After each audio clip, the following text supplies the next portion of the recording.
Les célébrations de la fête nationale ukrainienne ont été endeuillées par une frappe russe dans une gare du centre du pays ce mercredi. Au moins 25 personnes ont été tuées.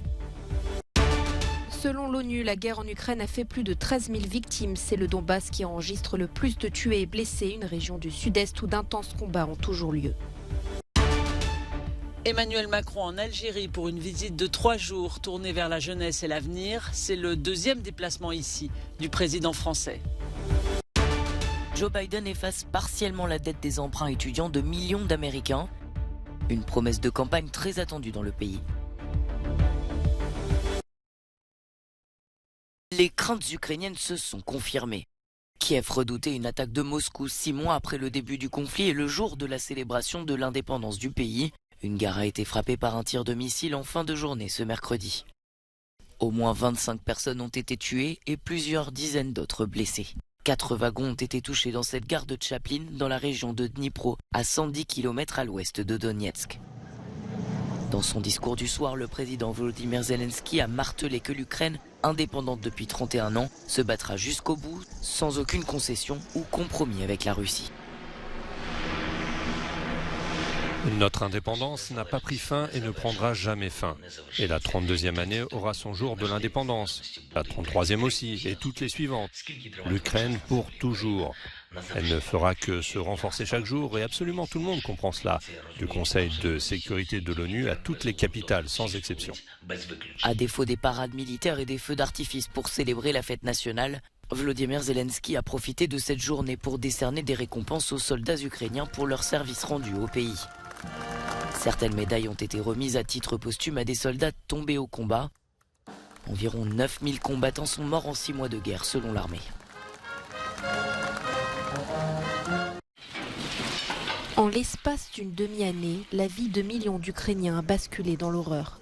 Certains ont été blessés et d'autres ont été contraints de tout laisser derrière eux, quittant leur domicile et leur vie d'avant. Un bilan humain lourd dont le Haut Commissariat des Nations Unies aux droits de l'homme tente de faire état. Selon l'Agence internationale, au 22 août, 5587 personnes étaient mortes et 7890 blessées. Plus de la moitié de ces décès ont eu lieu dans les régions de Louhansk et Donetsk, les plus convoitées par Moscou. Toujours selon l'ONU, plus de 6 800 000 personnes ont fui vers l'Europe et un peu plus de la moitié sont parvenues à obtenir un visa d'urgence. En conséquence, de nombreuses organisations humanitaires se sont mobilisées pour leur venir en aide, y compris la Croix-Rouge qui s'inquiète de la possible aggravation de la situation pendant l'hiver et de ses répercussions toujours plus importantes à l'échelle mondiale. Les besoins humanitaires sont énormes parce qu'ils concernent à la fois la nourriture, le carburant et l'accès à un hébergement décent pour les personnes qui sont en train de se déplacer. Et cela vaut aussi bien pour l'Ukraine que pour les pays voisins. Il s'agit donc pour nous d'une crise extrêmement complexe et la réponse que nous devons apporter est très vaste dans ce qui reste un environnement qui évolue.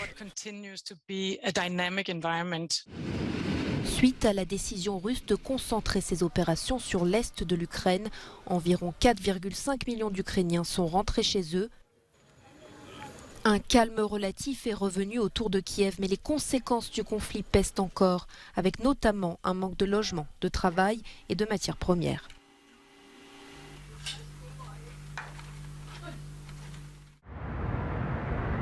C'est une nouvelle rassurante.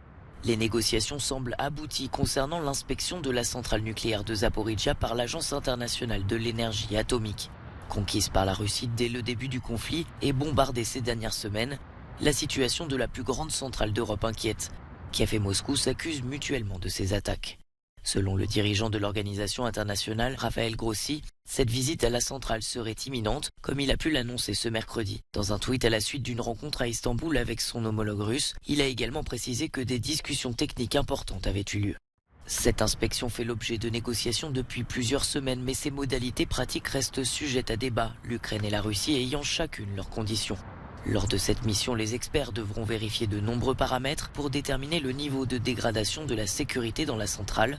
La Russie pourrait d'ailleurs apporter un soutien logistique dès que la situation militaire sur place le permettra.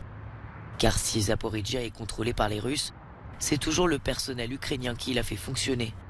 Une cohabitation forcée accompagnée de tensions.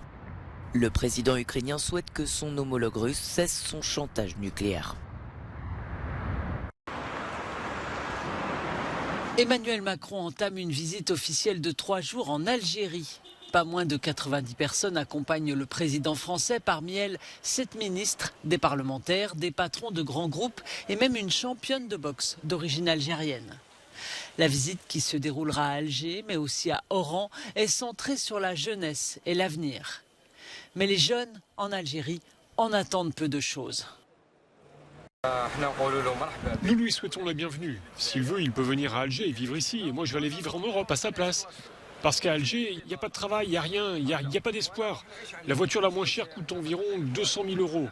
Comment on va pouvoir la payer? Il n'y a pas de travail. Chaque fois que nous allons postuler pour un emploi, il nous renvoie chez nous. On veut demander à Macron de nous trouver des solutions qui nous permettent de quitter l'Algérie. On ne s'attend pas à grand-chose de la visite d'Emmanuel Macron, franchement. Il n'y a rien qui va changer de toute façon entre les relations, dans les relations entre l'Algérie et la France. C'est pas à cause du gouvernement, c'est à cause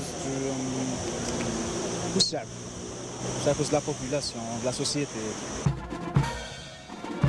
C'est la deuxième fois qu'Emmanuel Macron se rend en Algérie en tant que président après une première visite en 2017. Les relations entre les deux pays s'annonçaient alors prometteuses avec un jeune président français né après la guerre d'Algérie.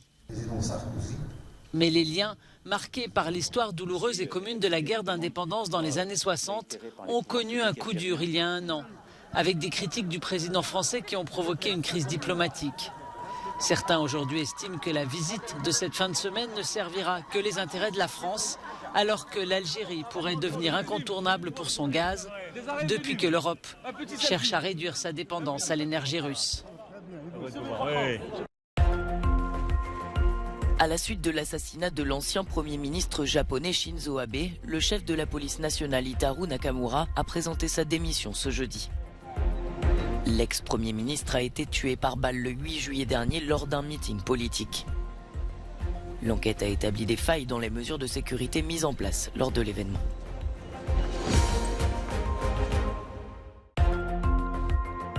Trois mois, jour pour jour, après l'une des pires fusillades scolaires aux États-Unis, le chef de la police du district d'Uvalde au Texas a été licencié. Il est reproché à Pete Arredondo, alors en charge des opérations, d'avoir tardé à déployer les forces de police qui ont mis plus d'1 heure pour intervenir face aux tireurs de 18 ans. Le 24 mai dernier, 19 enfants et 2 enseignantes avaient été tués dans l'attaque de l'école primaire. Le verdict est tombé. Le comté de Los Angeles est condamné à payer 16 millions de dollars de dommages-intérêts à Vanessa Bryant, veuve du basketteur américain Kobe Bryant, mort dans un accident d'hélicoptère en janvier 2020. Des secouristes dépêchés sur le lieu du crash avaient pris et partagé des photos des corps de Kobe Bryant et de Jana, sa fille de 13 ans, également décédée dans le drame. Une nouvelle étoile sur le Walk of Fame. 15 ans après sa mort, Luciano Pavarotti a été honoré à titre posthume à Hollywood pour avoir été l'un des plus grands chanteurs d'opéra du XXe siècle. Le célèbre ténor s'est produit dans les théâtres les plus prestigieux du monde. Il est la 2730e personnalité des arts et du spectacle à avoir son étoile gravée sur le célèbre trottoir californien. Joe Biden a fait des millions d'heureux aux États-Unis. Le président américain a annoncé une annulation partielle des emprunts étudiants de quelques 15 millions de personnes. La mesure prévoit d'effacer 10 000 $ pour celles n'ayant pas bénéficié d'une bourse et de 20 000 $ pour les étudiants les plus démunis. Lors de ma campagne présidentielle, j'ai pris l'engagement d'alléger la dette des étudiants. Et je l'honore aujourd'hui. Avec l'autorisation du Congrès, nous allons annuler 10 000 $ de prêts étudiants non remboursés. Cette promesse de campagne était très attendue dans un pays où une année à l'université peut coûter plusieurs dizaines de milliers de dollars. Mais certains estiment que ce geste financier est risqué alors que le pays fait face à une flambée des prix.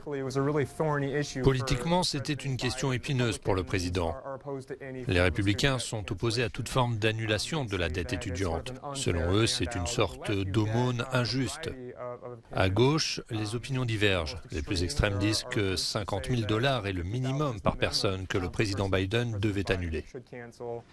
Il y a moins de 2 semaines, Joe Biden avait promulgué une loi historique pour le climat et la santé.